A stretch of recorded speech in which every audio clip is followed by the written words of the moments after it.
माझ्या सासरी गावाकडे आमच्या शेजारी कांता मावशी आणि माझ्या आई म्हणजे माझ्या सासूबाई गुलाबाच्या झाडावरून गोड भांडत होत्या. कांता मावशी आमच्या सासूबाईंना चिडवत होत्या, बघ माझ्या झाडाला कसले भारी गुलाबाचं फुलं आले. मग आमच्या सासूबाई म्हणाल्या, गप बसा तुम्ही, आम्हाला झाड दिलं नाही. अशी गोड भांडणं जीवनातील खरी रंगत वाढवतात. फुलं झाडांना उमलतात, पण खरं तर जीवनातील फुलं म्हणजे आपली माणसं. नाती जपली की जीवन आपोआप फुलून जातं. त्यांचा छोटासा व्हिडिओ घेतला. मग म्हणले ह्या दोघींचं चालू द्यात. मग मनात विचार केला, म्हणलं आपण आणलेली झाडं लावावीत. माझ्या आजीने गावाकडे खूप छान झाडं वाढवलेली होती.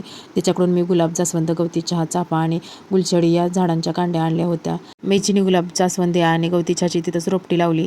चाफा, गुलछडी आणि ब्रह्मकमळ हे आमच्या सासरींनी रानात नेऊन लावलं. आमच्या सासूबाईंना देवाला वाहण्यासाठी नेहमी फुले लागतात, म्हणून मी ही झाडं आणली होती. या कांड्या वाढल्या की अंगण भरून हिरवाई पसरवतील. छोट्या कांड्यांची झाडे होतील, फुलं येतील, त्यांना सावली मिळेल. आज केलेली छोटीशी मेहनत उद्या मोठं फळ देईल. जसं ही झाडं वाढतील तसंच आपल्या नात्यांनाही आधार मिळेल. भविष्यात ही झाडं केवळ फळं देणार नाहीत, तर घराला आनंद आणि आयुष्याला शांतताही देतील. त्यानंतर मी घरातील झाडलोट केली. स्वयंपाक झाल्यावर जेवढा कचरा साचला होता, घर स्वच्छ झालं की वातावरण हलकं वाटतं. तसंच मनातील कचरा, राग, मत्सर, चिंता आपण काढून टाकल्या तर जीवनही हलकं वाटतं. जसं स्वच्छ घर आपल्याला आनंद देतं, तसं स्वच्छ मन आयुष्य सुंदर करतं. त्यानंतर आमच्या सासूबाईंनी गरमागरम भाकरी केलेल्या होत्या. मग आम्ही सगळे मिळून बसलो आणि मस्त जेवून घेतलं.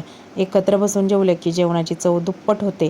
फक्त पोट भरत नाही तर मनही भरून जातं. खरं तर जीवनातली खरी गोडी ही अशीच आहे, एकत्र काम करणं, हसणं आणि प्रेमाने जगणं. व्हिडिओ आवडला असेल तर लाईक करा, शेअर करा, चॅनलवर नवीन असल्यास सबस्क्राईब करायला विसरू नका. चला बाय.